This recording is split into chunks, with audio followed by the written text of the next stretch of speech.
Emakumeen aurkako indarkeria asmakizun bat da. Indarkeriak ez du generorik. Beste herrialde batzuetako kontua da matxismoa, ez hemengoa. Indarkeria matxista ukatzea, haren alde egitea da. Batu gaitezen geldiarazteko.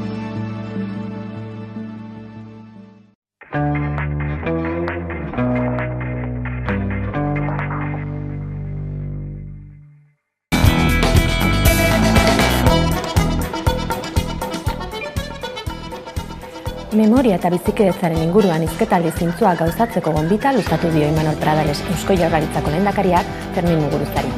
Pradalesek Ajuria Eneara gonbidatu du Muguruza gai hauen inguruan solasaldiak gauzatzeko, pasaden larunbatean abeslari irundarrak Martuteneko kartzelan emaniko kontzertuak sortutako polemikaren ostean.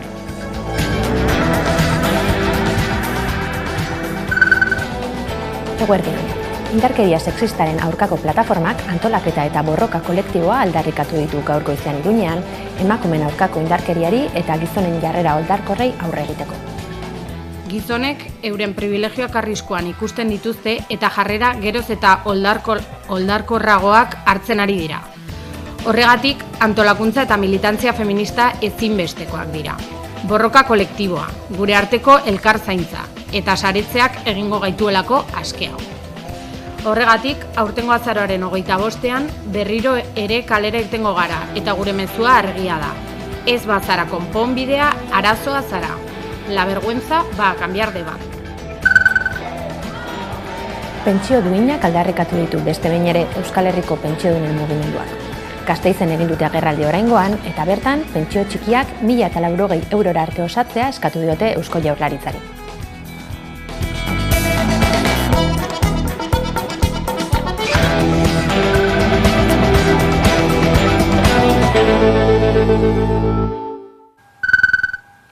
Eguerdion guztioi eta ongi etorri aste honetako eguerdiko azken albistegira.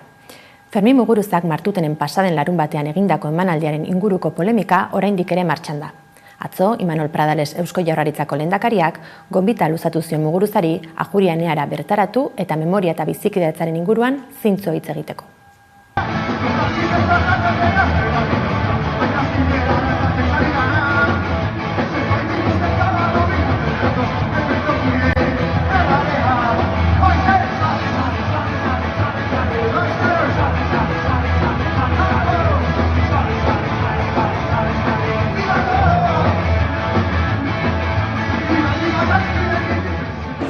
Jaurlaritzaren posizioa ezaguna. Eta hortan ezagut herri. Bestalde batetik, nik gonbite alarazten diot, Muguruza jaunari nahi ezkero, lehendakaritzara etortzeko, eta zintzoki. Memoriaren inguruan, bizikidetzaz eta bere osotasunean aukera izango dugula. Elkarretze egiteko, baina bere osotasunean.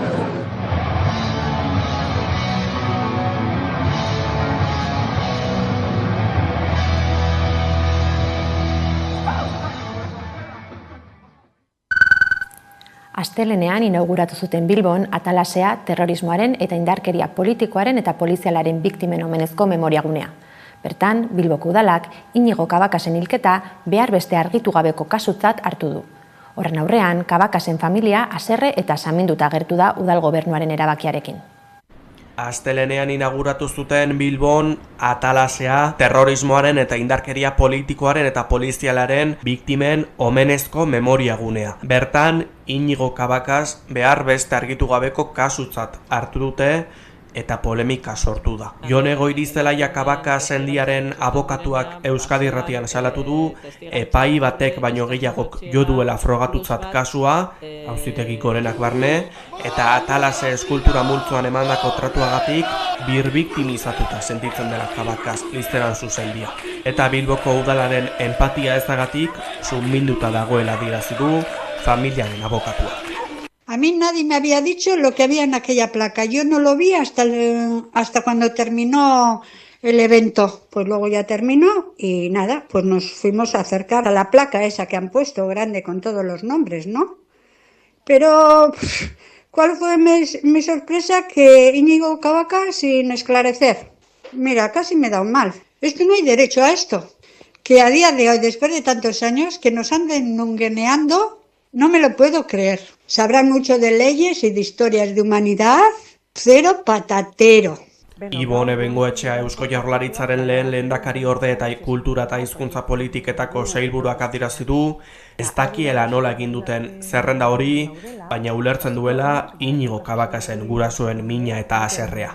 Bilboko udalak jakinarazi duenez, Eusko Jaurlaritzaren 2014ko memoria kuadernoez baliatu dira Inigo Cabacas-en kasuaren epigrafea jartzeko, Jaurlaritzak bere aldetik, txostena eguneratu gabe dagoela eta erantzukizuna Bilboko udalarena dela.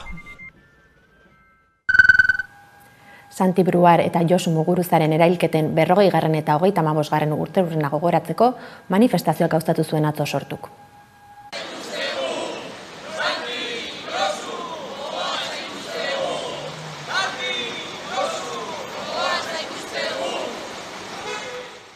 Bada garaia, estatuek egindako eta eragindako mina aitortu dezaten. Bada garaia, herri honek jakin badakiena aitortu dezaten. Estatu arrazoiaren aitzakipean, ukazioan edota frankismoan sustraitutako erregimenak defendatzeko, militante independentistak deportatu, espetxeratu, bahitu, torturatu eta erail zituztela. Bada garaia.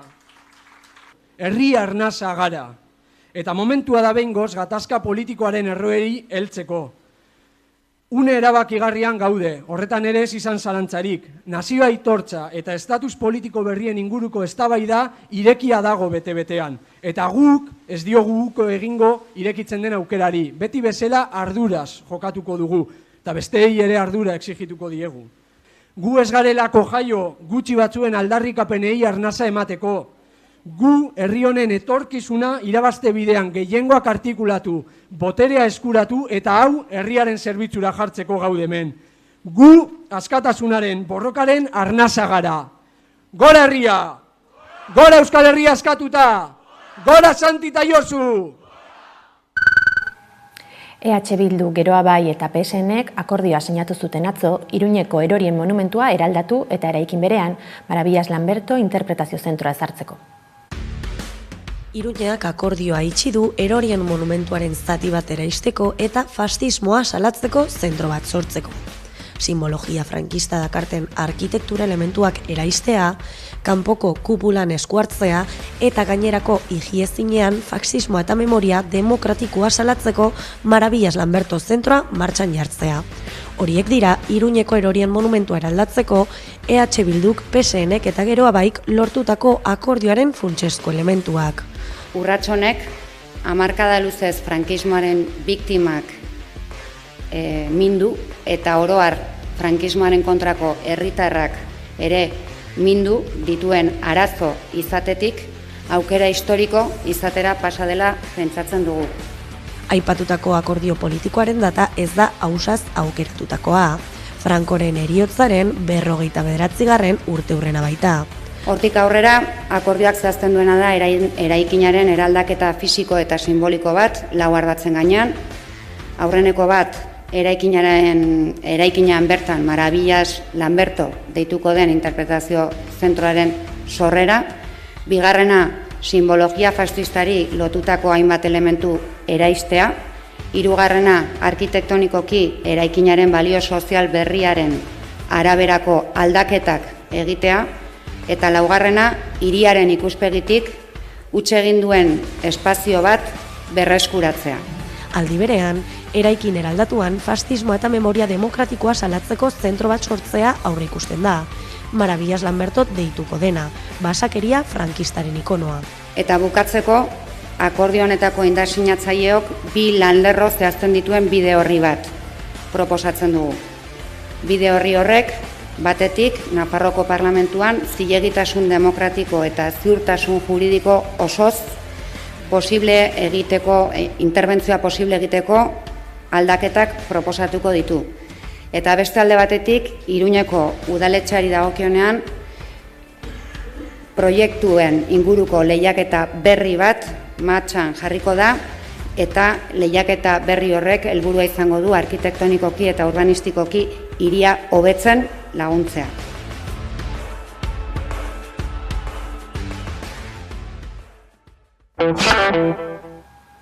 Indarkeria sexistaren aurkako plataformak agerraldia egin du gaur eguerdian Iruñean.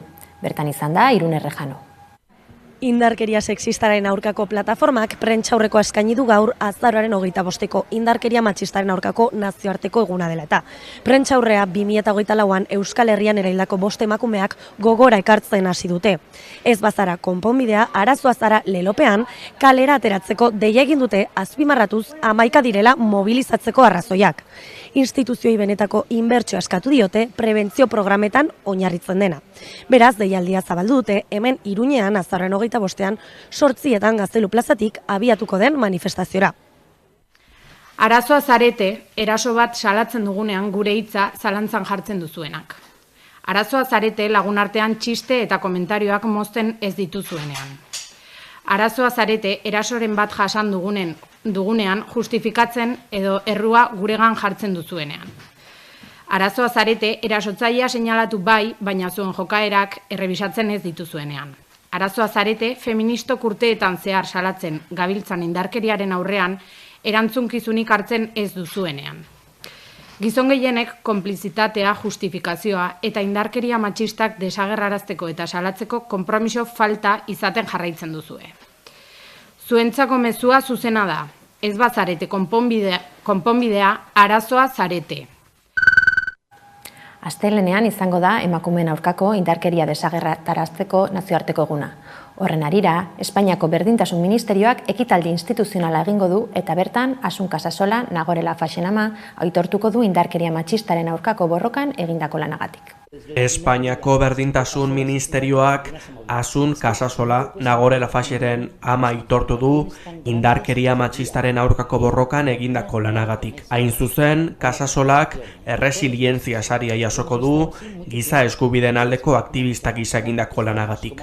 Azaroaren 25ean ospatuko den emakumeen aurkako indarkeria desagerrarazteko nazioarteko eguna dela eta genero indarkeriaren aurkako Espainiako gobernuaren ordezkaritzak 2024ko aintzatespenak emango ditu argitara, berdintasunarekin eta indarkeria matxistaren aurka konprometitutako pertsonen, proiektuen eta erakunden lan nabarmenagatik. Urrengo astelehenean hilaren 25ean egingo den ekitaldi instituzionalean egingo zaio Asun Casasolari aitortza eta harekin batera Sandra Sabatez aurkezlea, Ni Una Menos mugimendua, Emakume Gazteen Federazioa eta Marina Marroki. Ez hitzaia ere sarituko dituzte besteak beste aktivismo feministaren atalean. Atzo aurkeztu zuten Donostian feministaldiaren 19. edizioa. Ekimena azaroaren 20 eta 30 bitarte ospatuko da.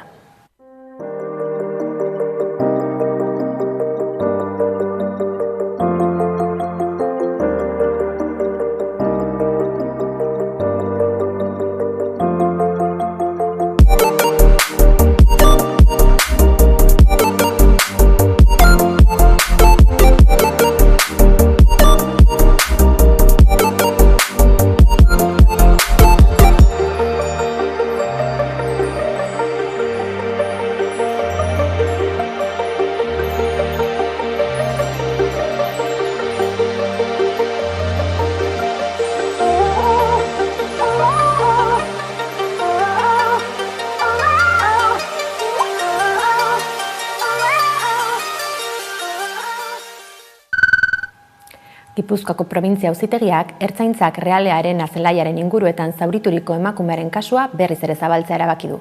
Gertakaria Reala eta PSG-ren arteko partida baten aurretik jazo zen pasaden martxoaren 5ean.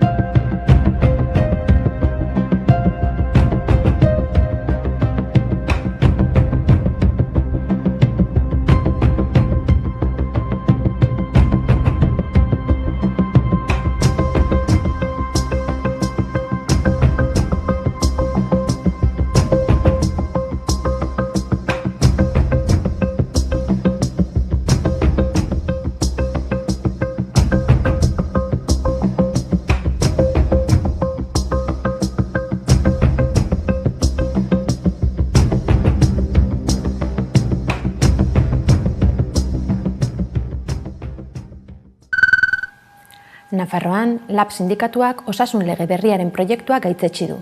Zentralak osasunbidearen privatizazioa ez duela onartuko ohartarazi du. Osasunbidearen privatizazioa ez duela baimenduko ohartarazi du LABek eta Nafarroako gobernuari exijitu dio osasun lege berrian froga dezala osasun publikoaren aldeko apustua egiten duela.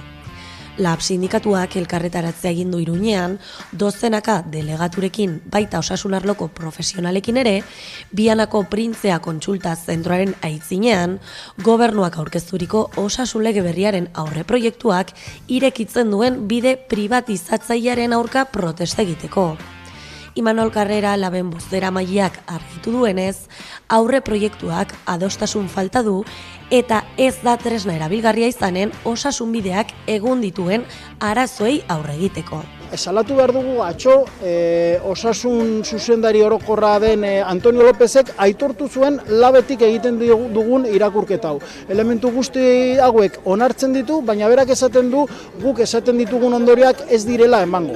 Baina aldiz besterik ez da ikusi behar Osakidetzaren egoera zein den, eta berak onartu zuen atzo Osakidetzaren eredua ezarriko dutela Nafarroan. Hau da, lehendakariak onartzen duenean Osakidetzan arazoak daudela, akatsak egin direla, eta ondorioz bestelako diagnostiko eta neurriak hartu behar direnean, Nafarroako osasun agintariek esaten digute Osakidetzaren eredua ezarriko dela. Beraz hori da zuzen ere egiten diogun kritika gobernuari, eta guretzat zentzugabekeri galanta da gobernuaren aldetik proposatzea Osakidetzaren eredua ezartzea Nafarroan bestelako eredu bat behar dugunean. LABen iritziz, osasun publikoa eta kalitatezko osasun arreta mantentzea bermatzea dira lege berriak landu behar dituen erronkak. Hemendikan ere mezu zuzen bat osasun zuzendari orokorrari, beradierazpenetan jarraitzen baldin badu, konfirmatzen baldin badu, sindikatuetatik egiten ditugun kritika horiek gatazka sortuko da osasun bidean, eta pasaden urtean ikusi genuen moduan berriro ere mobilizazio sindikala eta sozialak egongo dira osasun bidearen defentsan, osasun bidea zaintzeko eta osasun bidea indartzen. Beraz, aurre proiektuan zuzenketak egingo dituztela adierazi du sindikatuak. Argi utziz, abenduan aldaketarik ez izatekotan, mobilizazio dinamikarekin hasiko direla.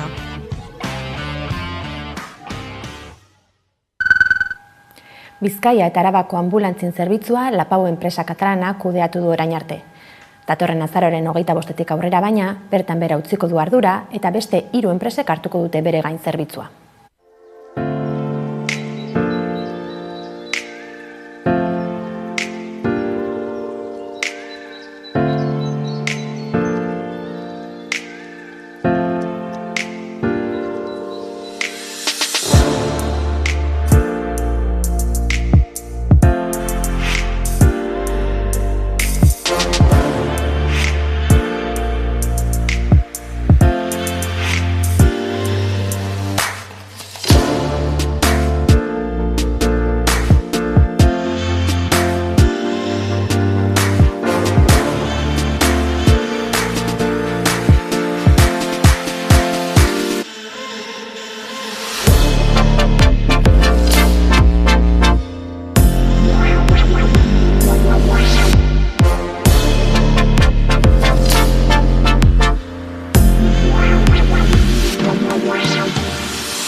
Lezon, hainbat parke eraldatuko dituzte sistema orekatu bat sortzearen bidean.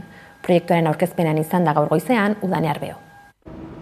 Lezoko hainbat parke eraldatzeko aukeratu dituzte, parke sistema orekatu bat izateko bidean dira. Urte batzuetako lana izango den arren, dagoeneko datorren urteko aurrekontuetan aintzat hartu dute proiektu hau. Aurrek erabiltzen dituzten 20 eremu identifikatu dituzte, parke, plaza, txoko, naturguneak izango dira, baina guztira 9 aukeratu dituzte aurren aldetik proposamena jasotzeko, eta horietatik 7 eremu berrituko dituzte datozen urteetan. Bankuak, estalpeak edota zuruak gehituko dituzte besteak beste.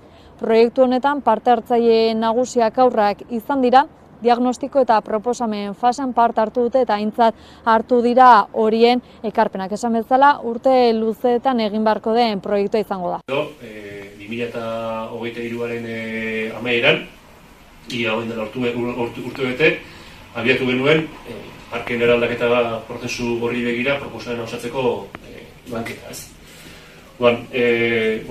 Lanketa horrekin ere, azkenean guk eskaini nahi diegu lezoko aurre eta gaztei etorkizuneko lezo atsegin bat, bere egintzako atsegina izangoen herri bat, eta horretarako ikusten dugu aisialdiako esparruak eurentzako aisialdirako diren jolasparkeak eta barrak badirela gune garrantzitsuak, ez? Eurentzako herri atsegin bat osatze bidean. Euskal Herriko pentsiodunen mugimenduak elkarretaratzea gauztatu du gaur goizean Gasteizen. Bertan, Eusko Jaurlaritzak pentsio txikiak 1.080 eurora iritsi arte osatu ditzala aldarrikatu dute parte hartzaileek. Hona gatoz, pentsio txikiak bete ditzan edo osatu ditzan 1.080 eurora. Hau izango da azken aldia 1.080 eskatzen ditugunak. Jarri dugu ja martxan herri ekimen legegile bat, ILP esaten dana, eta horria eskatuko dugu lanarteko gutxieneko soldataren aina izan dadila gutxieneko pentsioa. 1989an El Salvadorreko armadako komando batek 6 jesuita, horien artean Portugaletekoa zen Ignacio Ellacuría, erail zituen. Orain, auzitegi batek 11 pertsona epaituko ditu erasonen autore intelektualak diren ala ez erabakitzeko. Tartean, garaiko presidentea Alfredo Cristiani. 1989ko azaroaren 16a zen, El Salvador guda zibilean murgilduta zegoen. Goizaldean, El Salvadorreko ejertzituaren komando batek herrialdeko gerrilla eraso handienaren erdian, 6 jesuita horien artean Ignacio Ellacuría euskalduna eta Ertamerikako unibertsitateko langile zen Elba Julia Ramos eta bere 16 urteko alaba Zelina Ramos erail zituen unibertsitate bereko kampusean.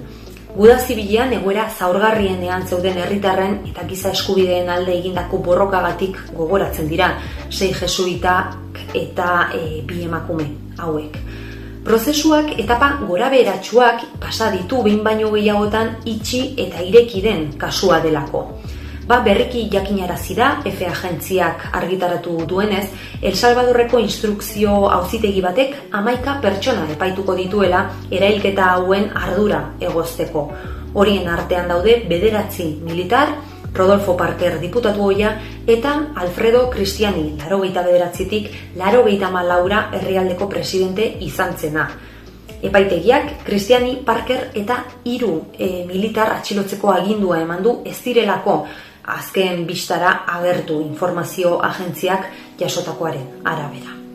Orain arte, krimena jazo zenetik 2 pertsona baino ez dituzte zigortu, 2 pertsona baino ez dituzte espetxeratu.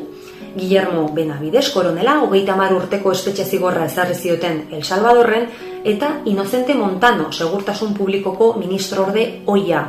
Honi 133 urte eta 4 hilabeteko espetxe zigorra ezarri zion Espainiako auzitegi nazionalak. Aipatu bezala, ez da prozeso irekitzen den lehen aldia. 2016an 93ko amnistia legearen deuseztatzearekin prozesua berrireki zen. Ertamerikako unibertsitateak hala eskatuta. Defentsa ordea kontra agertu zen eta ikerketa lanak atzeratu egin ziren 2020an Gorte Gorenak kasua itxi zuen arte. 2022tik aktibo dago El Salvadorreko justizia Gorte Gorenak berriz irekitzeko agindua eman baitzuen. Atzo aurkeztu zuten Durangoko azokako antolatzaileek aurtengo programazioa. 59. edizioa izango da 2024 honetakoa eta abenduaren 5tik 8 arte ospatuko da.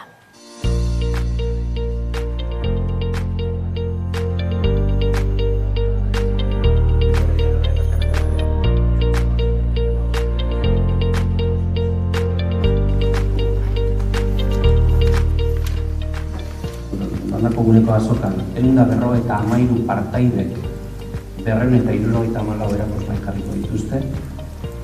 Iaz baino 17 erakusmai gehiago dira ere, erakusmai gehiago ditugu.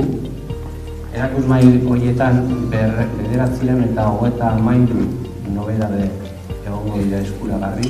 Nobedadeak diogunean 2024an argitaratutako lan helburuz ari gara.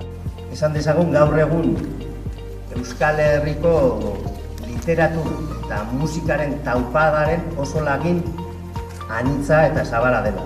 Aurten ere, edukiko duguna hautsenean, bai musikan, bai literaturan.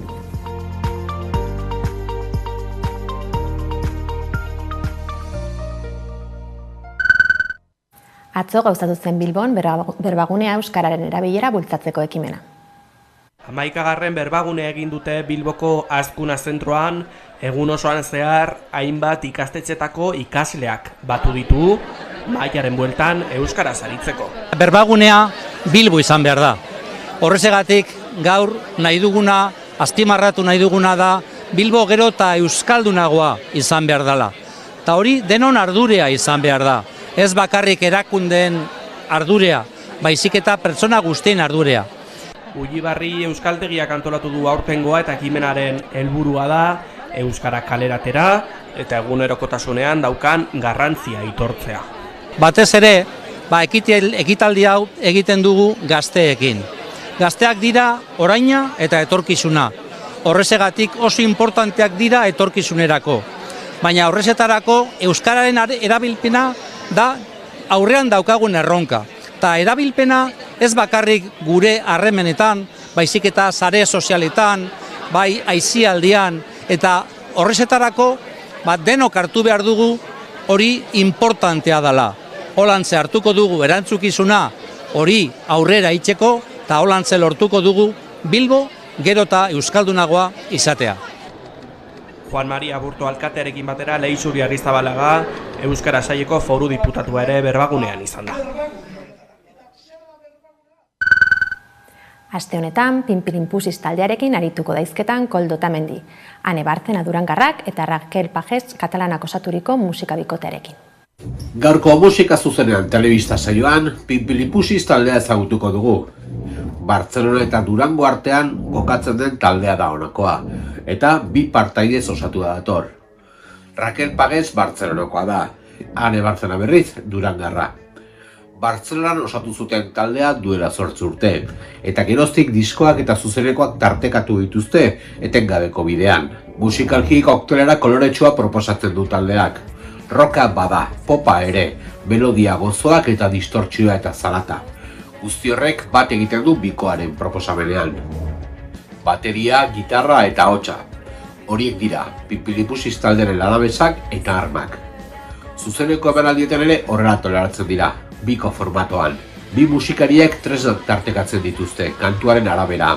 Kantu batean, Anek bateria jotzen du, beste batean berriz, gitarra erabiltzen da. Raquel, gauza bera, eta biek sartzen dituzte ahotsak.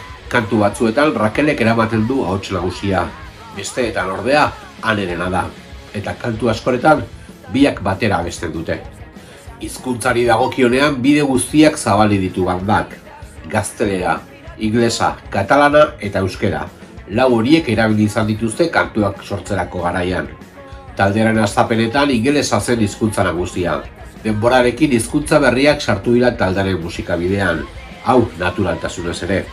Kontzertuei dagokionean bi eremu natural ditu taldeak, bat Euskal Herrian eta bestea Katalunia aldean. Hala ere, Estatu Espainol osoan jotzen dute normaltasunez. Madril, Valencia, Zaragoza, Vigo edo Xixonen arituz normaltasun osoz. Berriki disko berriak kaleratu dute, Ni un paso atrás, 5 kantuz osaturiko disko txikia.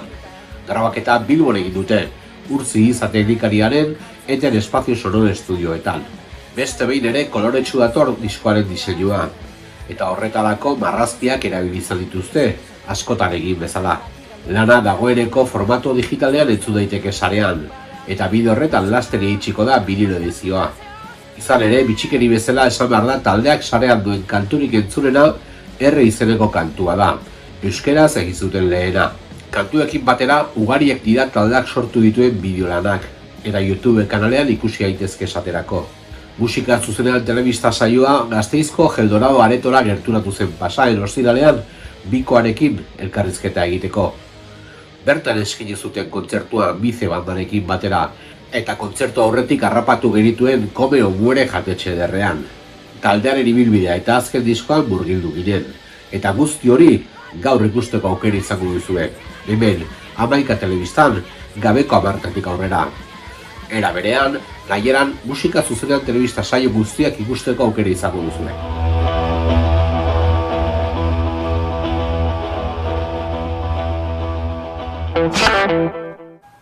Gure aldetik besterik ez. Gogoratu bihar eguerdian informazioa jasotzeko aukera ere izango duzuela albiste bildumaren bitartez.